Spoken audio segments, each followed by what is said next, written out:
हाँ भाई, तो फिजिक्स में नया टॉपिक हमने स्टार्ट कर दिया था अपना, है ना। हालांकि अपना जो गुरुत्वाकर्षण है उससे रिलेटेड अपना एक चैप्टर और है अभी, उसको इसके बाद हम कवर कर लेंगे। तो चैप्टर हमने कौन सा स्टार्ट करा था बताओ? कल तो आपकी क्लास हुई नहीं थी, चिल्ड्रंस डे मना रहे थे तुम लोग, है ना। चलो देखो, तो हमने टॉपिक स्टार्ट किया था कौन सा? प्रत्यास्थता। इंग्लिश में क्या कहते हैं? इलास्टिसिटी।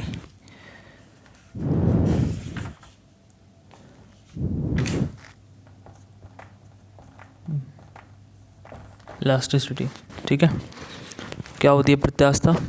प्रत्यास्थता प्रत्येक पदार्थ का, प्रत्येक वस्तु का वह गुण है जो उसकी अवस्था में परिवर्तन का विरोध करे।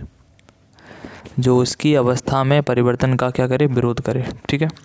फॉर एग्जाम्पल हम अगर स्प्रिंग की बात करें, स्प्रिंग को जब आप खींचते हो तो खींचने के लिए बल लगाना पड़ता ना।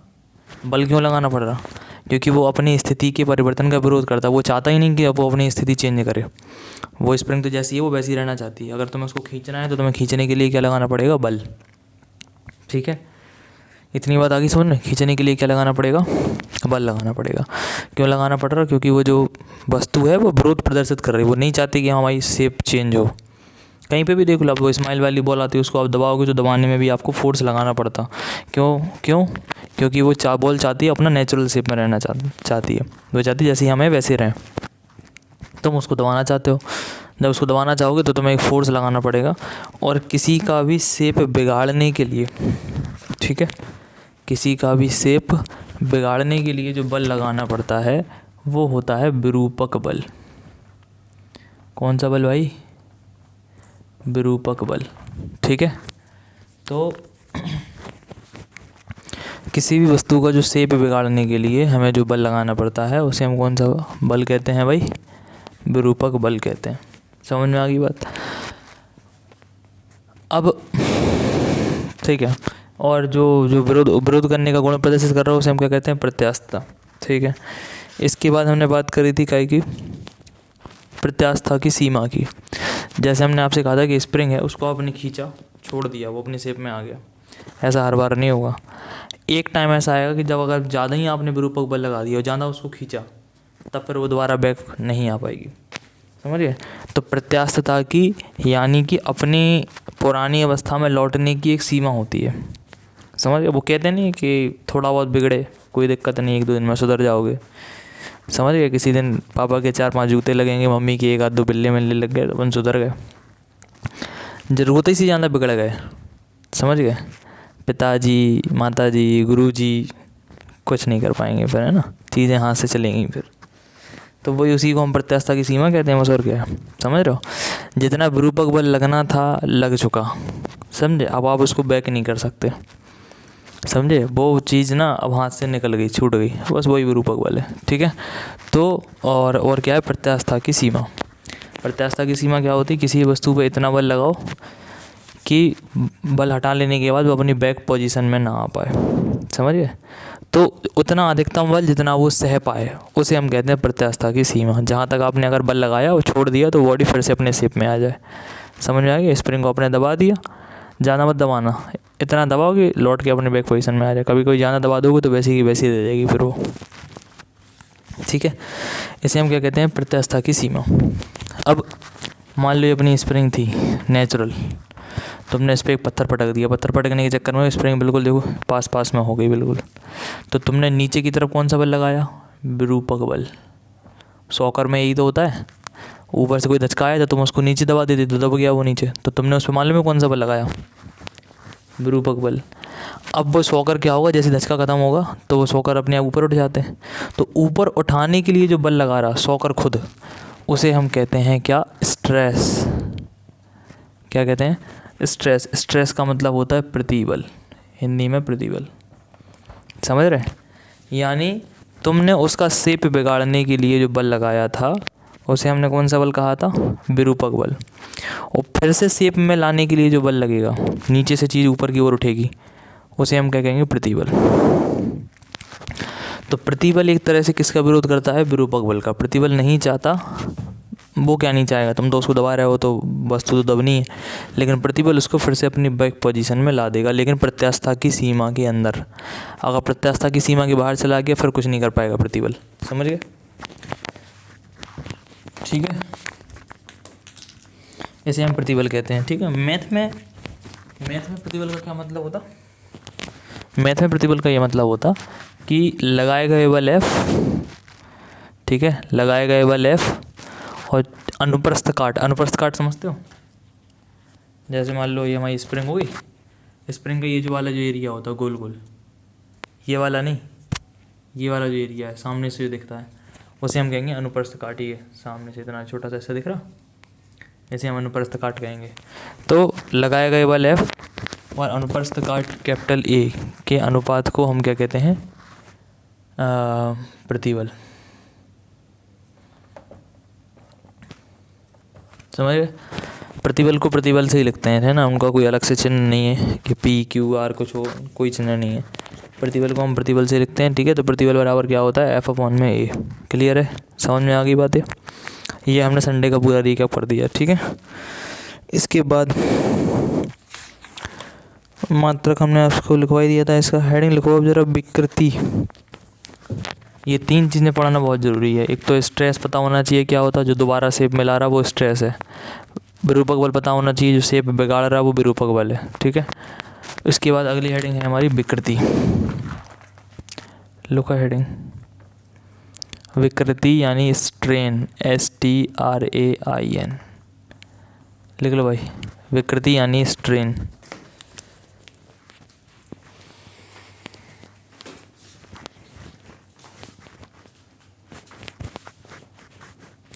विकृति यानी कि स्ट्रेन।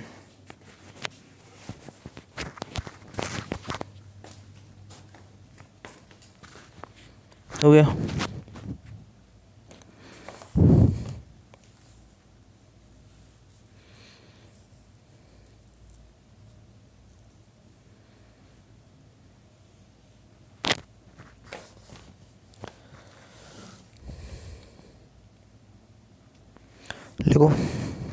लिखो जरा, जब किसी वस्तु पर बाह्य बल,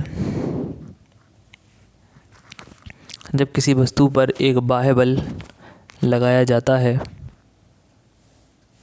जब किसी वस्तु पर एक बाह्य बल लगाया जाता है,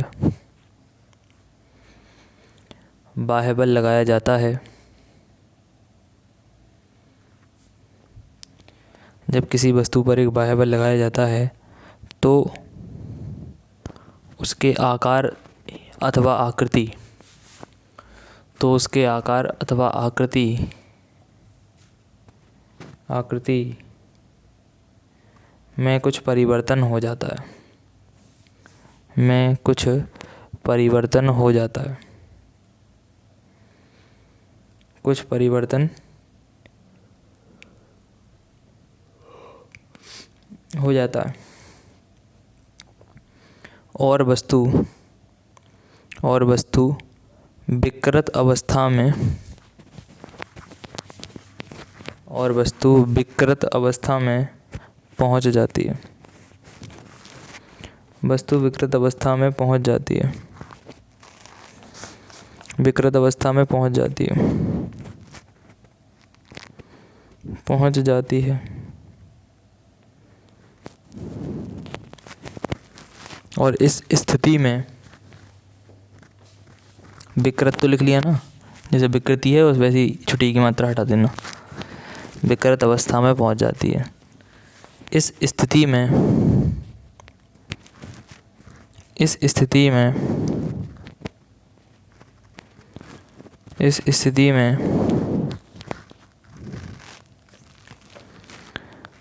वस्तु के एकांक आकार, इस स्थिति में वस्तु के एकांक आकार, ये जो वस्तु के एकांक आकार भी लिखा उसको इन्वर्टेड कॉमा में लिखना। अब वस्तु के एकांक आकार इन्वर्टेड कॉमा में, सुन लिया ना? वस्तु के एकांक आकार में होने वाले, एकांक आकार में होने वाले भिन्नात्मक परिवर्तन को, होने वाले भिन्नात्मक परिवर्तन को विकृति कहते हैं। विकृति कहते हैं। विकृति कहते हैं। विकृति कहते हैं। विकृति का अंडरलाइन कर लेना जरा। विकृति कहते हैं। विकृति कहते हैं।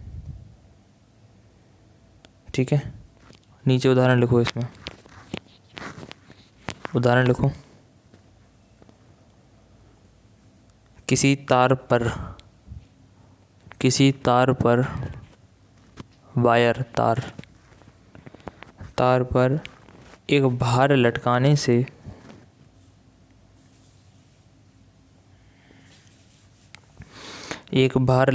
से उसकी लंबाई बढ़ जाती है। उसकी लंबाई बढ़ जाती है।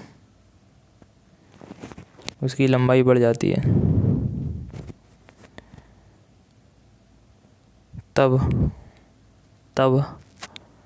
लंबाई में होने वाली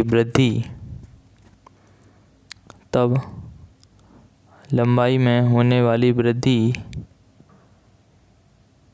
और प्रारंभिक लंबाई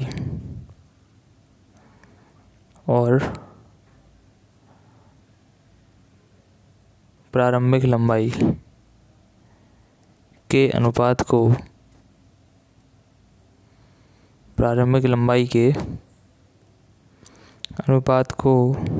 विकृति कहते हैं।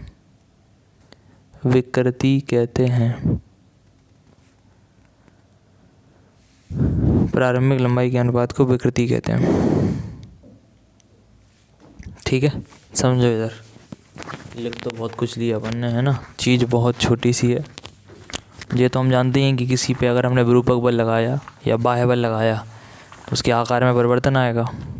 ठीक है, अब जितना आकार में परिवर्तन हो रहा, बस ये समझ लो, उसी को हम क्या कहते हैं, विकृति। ठीक है, जैसे देखो, मान लो ये अपनी छत हो गई घर की। ठीक है, सीलिंग। इससे अपन ने एक रॉड लटका रखी थी। ठीक है, पंखे को टांगने के लिए रॉड लगाते हो ऊपर, नहीं लगती पंखे को टांगने के लिए रॉड, उसी में तो पंखा फंसता फिर यहाँ पे ऐसे, है ना, उसी टाइप का।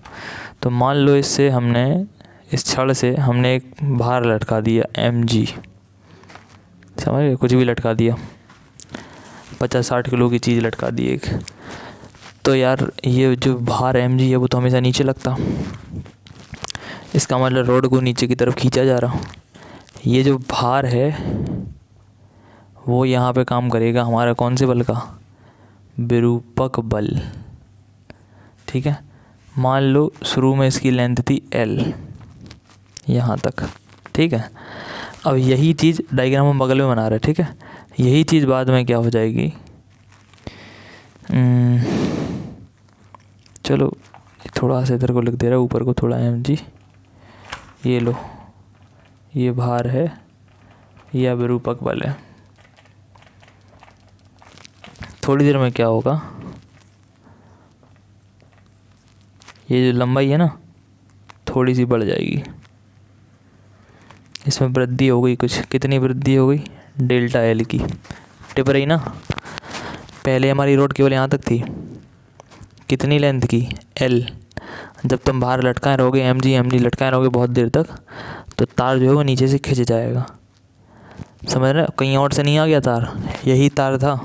पहले तार मोटा रहेगा, जब खींच दोगे तो वो तार हो जाएगा पतला, रहेगा वही तार। समझ में आ रही बात कि नहीं, तार कहीं और से थोड़ी आ गया है, तो वही तार ना, बस एरिया थोड़ा सा पतला हो जाएगा। तो जो तार है वो थोड़ा सा मामूली खिंच गया, कितना खिंच गया देखो, डेल्टा एल। अब चूंकि धातु का तार है तो उतना ज़्यादा फ़र्क समझ में आएगा नहीं, लेकिन खिंचाव तो होता है। ठीक है, तो जो हमारी विकृति है, ठीक है, ये होती है आकार में भिन्नात्मक परिवर्तन।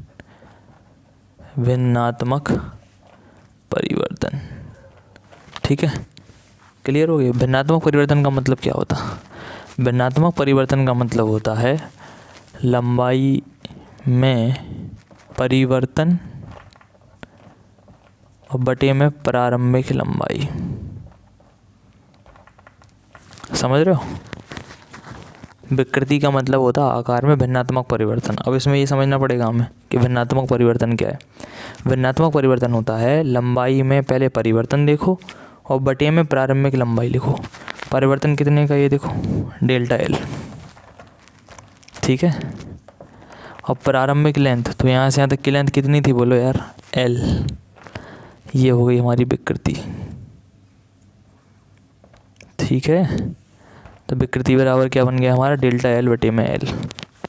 समझ में आ गई पंचायत? तो विकृति बराबर आकार में भिन्नात्मक परिवर्तन। भिन्नात्मक परिवर्तन का मतलब होता है कि जितनी प्रारंभ में थी उसमें कितना परिवर्तन हो गया। जैसे प्रारंभ में एल थी तो बाहर लटकाने पे कितनी बढ़ गई, डेल्टा एल। तो डेल्टा एल का परिवर्तन है इस एल में। समझ में आई बात है? इसी को हम क्या कहते हैं, विकृति। सोचो जरा इसका मात्रक क्या होगा, इसको नोट करना और जरा डायग्राम प्लस दिस नोट करो और इसका मात्रक सोचना क्या होगा, बेमा वगैरह देखो।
हो गया? वो विरूपक लिखा हुआ है, बल दिख रहा है ढंग से?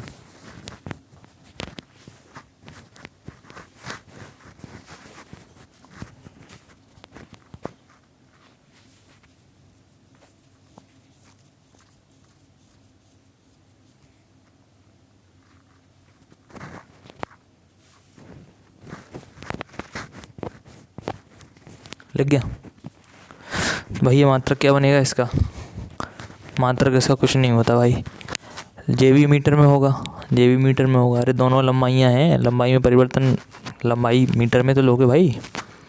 जैसे हम आपसे कहते हैं ये 5 मीटर का था, ज़्यादा परिवर्तन नहीं आता, परिवर्तन बहुत मामूली आता है। डेल्टा एल होगा वो होगा शायद 0.01 मीटर। समझ रहे? बहुत माइनर, बहुत माइनर, जो आँखों से दिखाई ही नहीं देगा। तो 5 मीटर में केवल इतना सा परिवर्तन आएगा। समझ गए? लेकिन है तो दोनों मीटर में, देखो ये भी मीटर में, ये भी मीटर में, मीटर से मीटर कैंसिल। समझ रहे? कोई मात्रक नहीं होता। तो लिखो लो नीचे, विकृति का कोई मात्रक नहीं होता। विकृति का कोई मात्रक नहीं होता, ठीक है। विकृति का कोई मात्रक नहीं होता, ठीक है। लाइन चेंज करके लिखना, विकृति का कोई मात्रक नहीं होता। अब जरा लाइन चेंज करके लिखो, लाइन चेंज करके लिखो, विकृति 3 प्रकार की होती है। विकृति 3 प्रकार की होती है। विकृति 3 प्रकार की होती है। 3 प्रकार की होती है, ठीक है। नाम लिख लो। बाकी लोगों के पास तो ये लिखे होंगे शब्द। अनुदैर्घ्य विकृति, प्रतिबल में लिखवाए थे हमने, लिखवाए थे। जिस टाइप के प्रतिबल होते उसी टाइप की विकृति होती। अनुदैर्घ्य विकृति, ठीक है। दूसरी है हमारी आयतन विकृति, आयतन, ठीक है। विकृति और तीसरी हमारी अपरूपण विकृति। अपरूपण, रा में बड़ा ऊ की मात्रा क्या है? अपरूपण विकृति।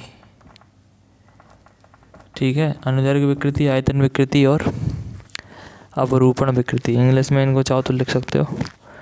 ये लॉन्गिट्यूडिनल है, लॉन्गिट्यूडिनल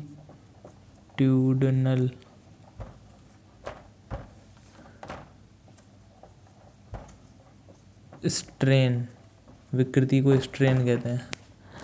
आयतन को वॉल्यूम स्ट्रेन। अपरूपण, अपरूपण को हम कहते हैं शियरिंग स्ट्रेन, SHEARING। नाम लिख लो फिर बताते हैं इनको।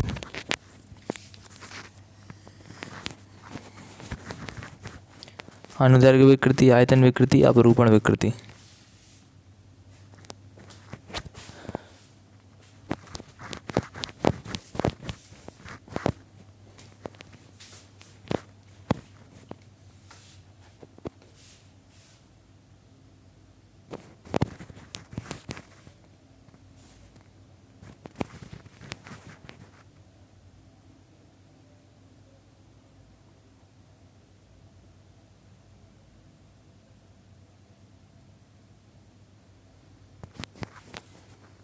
हो गया?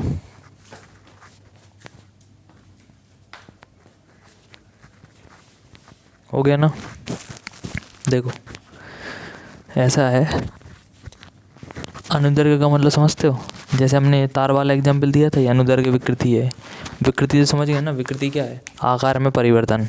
ठीक है, ये जो परिवर्तन हो रहा आकार में, वो लंबाई के अनुदेश हो रहा। पहले L थी, फिर हो गई L प्लस डेल्टा L। तो जो हमारे आकार में परिवर्तन आ रहा, ठीक है, वो लंबाई में आ रहा। लंबाई पहले 5 की थी, फिर 5.01 हो गई, 5.01 हो गई। समझ रहे हो ना बात को? इसका मतलब हमारा जो परिवर्तन आया वो लंबाई में आया। जब लंबाई में परिवर्तन हो उसे कहते हैं अनुदैर्घ्य विकृति। हमने उस दिन लिखवाया था, लंबाई के लिए यूज करते हैं किसका? अनुदैर्घ्य का। फिर आ जाओ आयतन विकृति। आयतन विकृति क्या होगा देखना, आपने थोड़ा सा गुब्बारा फैलाया, इतना थोड़ा सा, उसमें अगर हम और एयर भर दें तब फिर वो चीज़ एक्सपेंड करेगी, फैलेगी। ठीक है, तो उसके आकार में क्या होगा? परिवर्तन। तो ये जो प्रसार हो रहा है वो आयतन में हो रहा।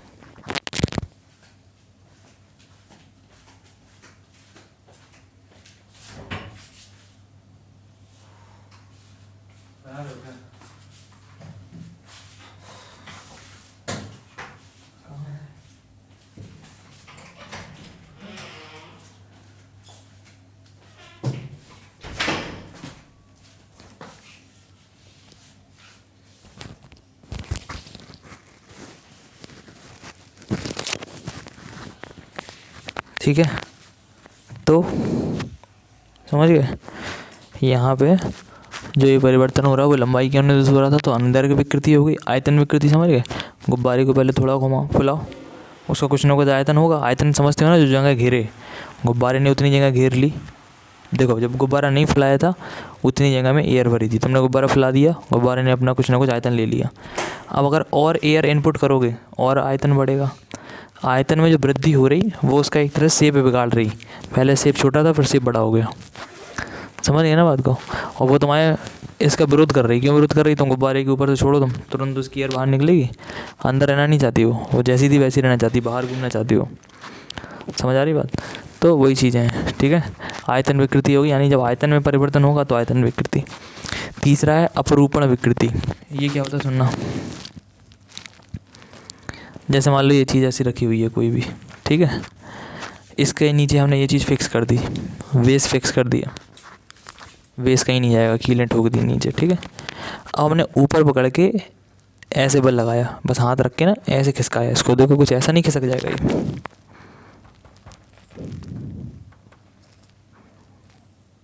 होगा कि नहीं? पहले ऐसा था, तुमने उसको पकड़ के ऐसे झुका दिया। समझ आ रही बात कि नहीं? तो कुछ एंगल बन गया यहाँ पे। अब की बार जो परिवर्तन आया वो थीटा में आया, एंगल में।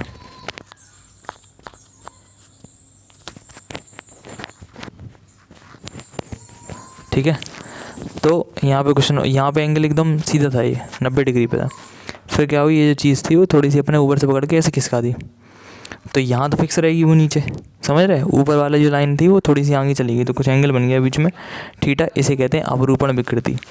मतलब जो थीटा में परिवर्तन आए वो हमारा अपरूपण विकृति होगा, इसको शेयरिंग स्ट्रेन कहते हैं, ठीक है।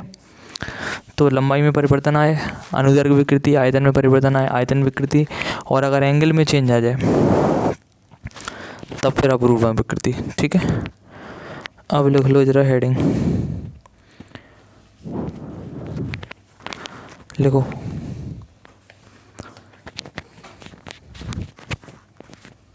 हेडिंग, लिखो भंजक प्रतिबल।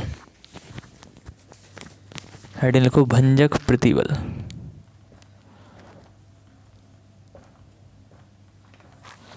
ठीक है। ब्रेकिंग या टेंसाइल स्ट्रेस।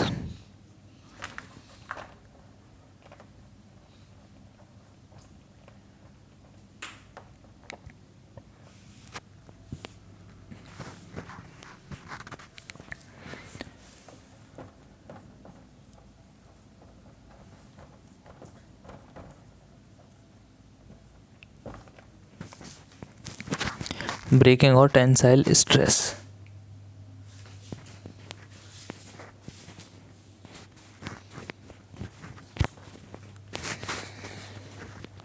ठीक है।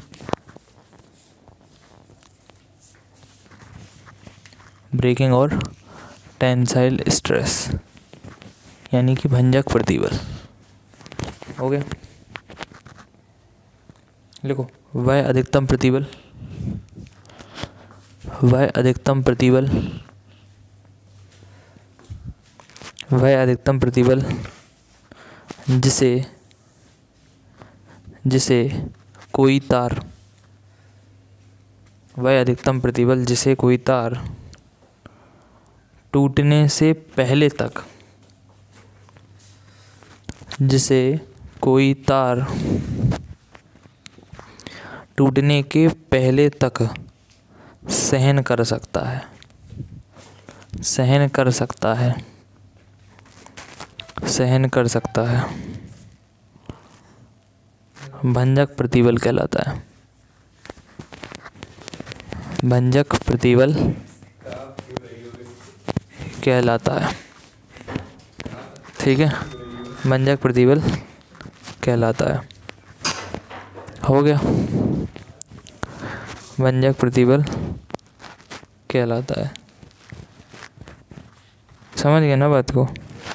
मतलब यार जैसे मान लो अपने पेन हो तो 2 रुपये वाला पेन आता है, उसके दोनों सिरे पकड़े खींच दो, आज तोड़ दो 2 रुपये का पेन, आप देखोगे कुछ टाइम तक तो वो मुड़ जाएगा, वो उसकी प्रत्यास्थता की सीमा हो गई। अब तुमने अगर उससे ज़्यादा बल लगाया, तनक सा भी ज़्यादा, थोड़ा भी ज़्यादा कर दिया, चीज़ टूट जाएगी। तो वह अधिकतम बल जितना वो बिना टूटे सह पाए, समझ गए ना, वो होती है प्रत्यास्थता की सीमा, ठीक।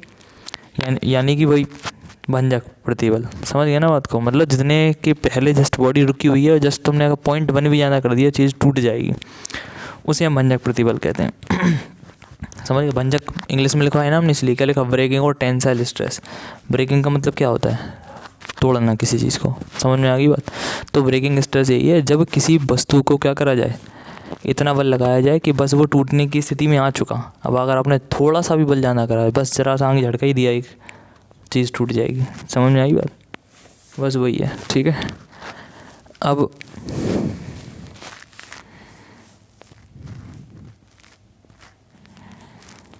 हेडिंग लिख लो जरा,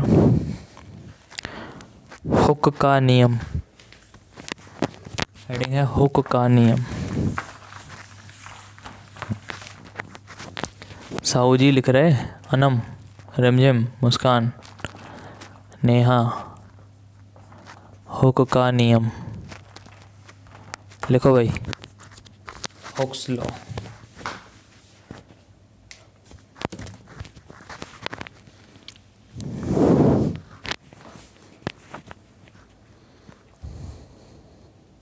हो गया। हुक का नियम, हुक एक साइंटिस्ट हैं अपने, ठीक है, रॉबर्ट हुक, सुने होंगे ना इस टाइप से, वही है। तो इन्होंने अपना एक नियम दिया, ठीक है। नियम क्या था, लिखो जरा, लिखो 1679 सन 1679, 1679 सन 1679 में रॉबर्ट हुक ने यह बताया कि 1679 में रॉबर्ट हुक ने यह बताया कि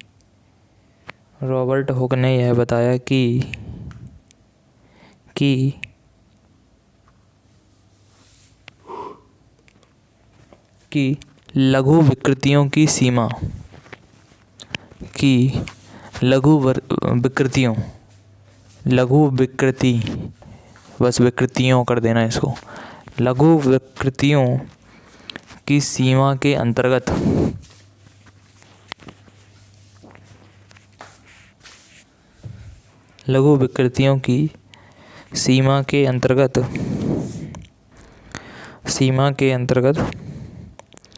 पदार्थ पर कार्यरत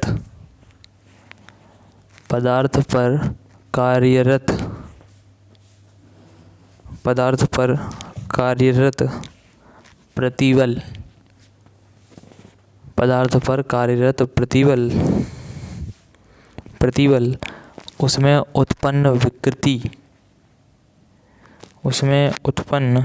विकृति के समानुपाती होता है। प्रतिबल विकृति के समानुपाती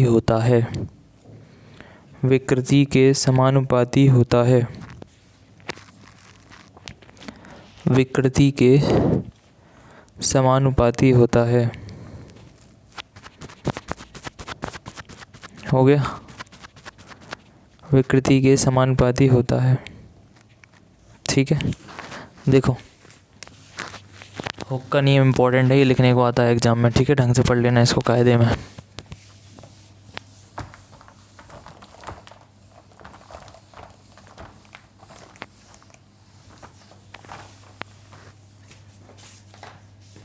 कुछ लोग तो आए नहीं थे संडे को, हैं?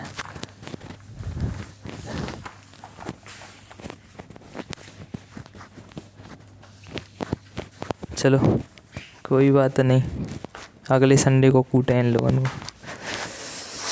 चलो भाई देखो, हुक का नियम क्या कह रहा कि लघु विकृतियों के लिए, ठीक है, जो प्रतिबल होता है ये समानुपाती होता विकृति के, ठीक है।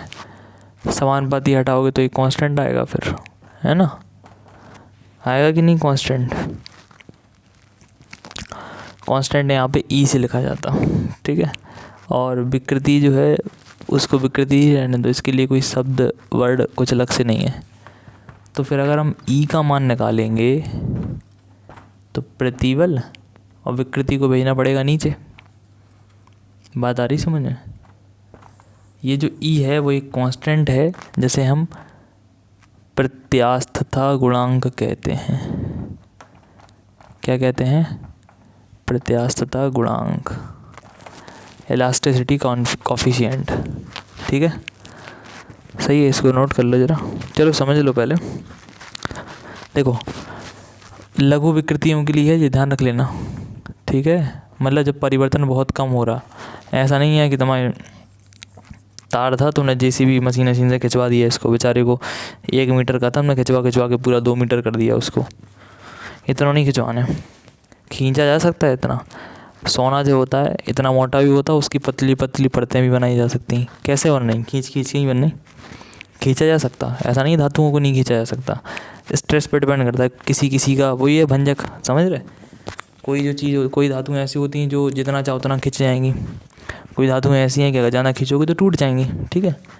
तो लघु विकृतियाँ जब तक रहेंगी, विकृतियाँ मतलब परिवर्तन जब तक बहुत कम रहेगा, मामूली परिवर्तन रहेगा, तो हमारा जो प्रतिबल है, समझ रहे ना, वो विकृति के समानुपाती होता। एक बात हमने आपको बताई थी, हमारा शेप कौन बिगाड़ता? विरूपक बल। शेप कौन बिगाड़ता? विरूपक बल। और विरूपक बल के बराबर ही कौन सा बल लगता? प्रतिबल। अगर तुमने 2 न्यूटन से चीज़ को दबा के रखा होगा तो नीचे से ऊपर की तरफ भी 2 न्यूटन का बल लग रहा होगा। कौन सा? प्रतिबल। तभी तो वो चीज़ ऊपर आएगी भाई। बॉल को तुमने 2 न्यूटन से दबाया, छोड़ोगे तो 2 न्यूटन से ही ऊपर फेंकेगी उसको। तो ध्यान रखो, विरूपक बल और प्रतिबल बराबर होते हैं। हम चाहे विरूपक बल बोल दें चाहे प्रतिबल बोल दें, दोनों के लिए कंसेप्ट एक ही रहेगा। तो देखो, जो प्रतिबल है वो समानुपाती है किसके? विकृति के। मतलब कहने का, प्रतिबल जितना ज़्यादा होगा विकृति उतनी ही ज़्यादा हुई होगी। नहीं समझे? हमने बॉल को जितना ज़्यादा दबाया होगा उतना ही ज़्यादा, जितना तुमने शेप बिगाड़ दिया उसका, यानी विकृति तुमने जितनी ज़्यादा कर दी, प्रतिबल उतना ही हाई लगेगा उसको ऊपर फिर से फेंकने के लिए। समझ आ रही बात कि नहीं? बॉल को तुमने एकदम दबा दिया पूरा, बहुत दबाया, इतना दबा दिया कि विकृति बहुत ज़्यादा हो गई, बहुत हाई हो गई विकृति, बिल्कुल एकदम चपटी हो गई बॉल। उसको छोड़ोगे तुरंत बैक मारेगी ऊपर, कम दबाओगे कम बैक मारेगी ऊपर, ज़्यादा अगर दबा दोगे तो ऊपर की तरफ बैक मारेगी ज़्यादा।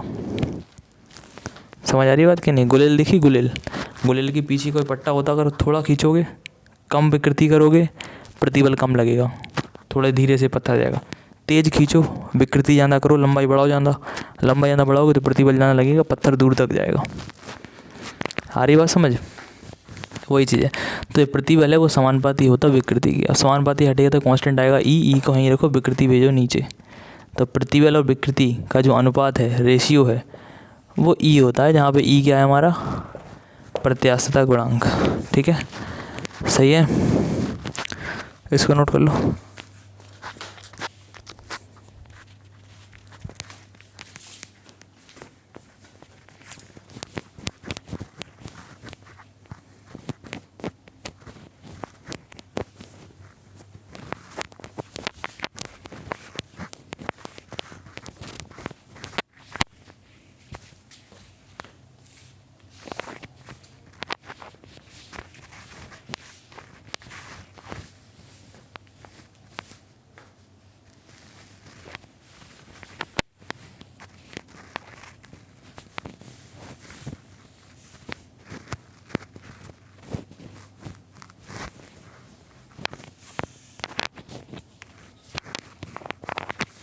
लग गया?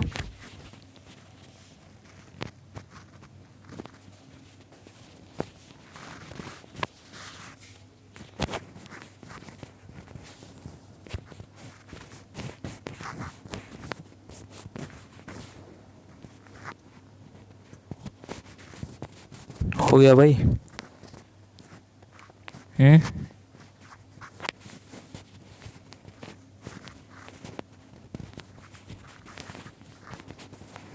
नेक्स्ट,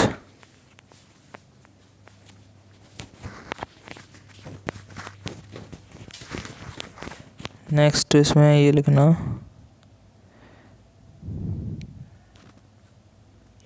पहले इसमें कुछ पॉइंट लिख लो, इसी में लिखना नीचे अभी, इसी में हुक का नियम समझ गए? प्रतिबल समानुपाती होता है विकृति के, कांस्टेंट आएगा ई को हम क्या कहते हैं? प्रत्यास्थता गुणांक। विकृति को नीचे भेज दो तो एक नई परिभाषा बनेगी, प्रतिबल और विकृति के अनुपात को प्रत्यास्थता गुणांक कहते हैं। नीचे लिख भी लो, चलो इन्वर्टेड कॉमा में लिखो जरा, इन्वर्टेड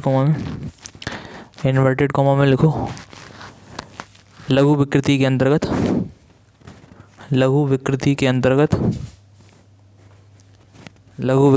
अंतर्गत पदार्थ पर लगे प्रतिबल, लघु विकृति के अंतर्गत पदार्थ पर लगे प्रतिबल और विकृति का अनुपात, प्रतिबल और विकृति का अनुपात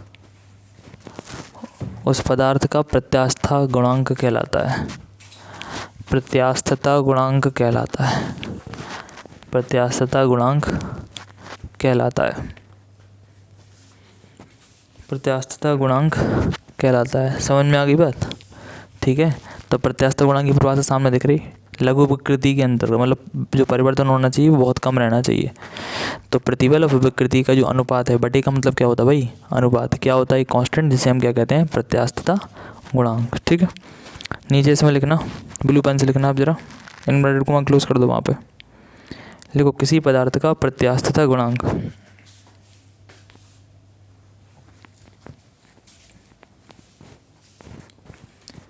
किसी पदार्थ का प्रत्यास्थता गुणांक। अच्छा, तो यहाँ परछाई बनना ही इसी में दिख रहा है, तुम लोग टीवी में भी आएगा वो। और क्या दिख रहा है इसमें? पर्दा, खिड़की और और कुछ नहीं देख पाओगे तुम लोग।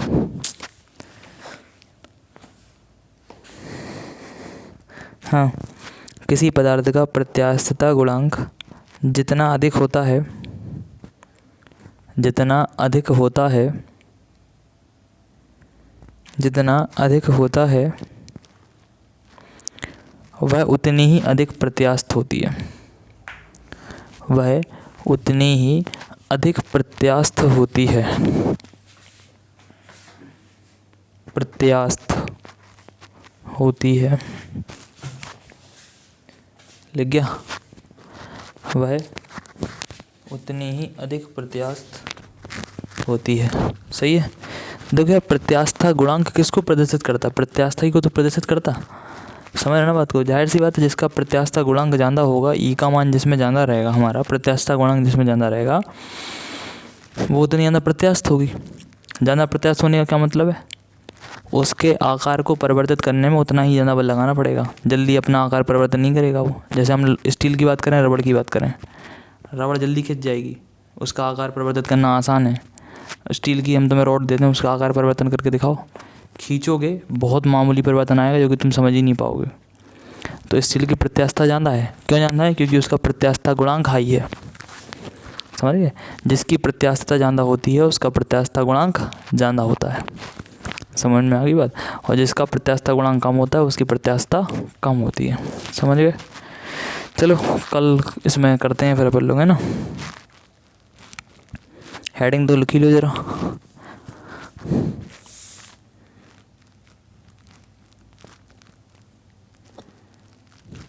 हेडिंग मत लिखो, नीचे लिखो जरा। प्रत्यास्थता गुणांक भी 3 प्रकार के होते हैं। नीचे लिखो, प्रत्यास्थता गुणांक भी 3 प्रकार के होते हैं। प्रत्यास्थता गुणांक भी 3 प्रकार के होते हैं। अब कल इनके नाम लिखेंगे, साथ में अपन थ्योरी कर लेंगे, ठीक है। बैच में जिनकी भी फीस सबमिट नहीं हुई है, अपनी अपनी फीस सबमिट करो ध्यान से। समझ गए ना बात को? जिनकी भी नहीं हुई है उनकी, ठीक है। चलो टाटा।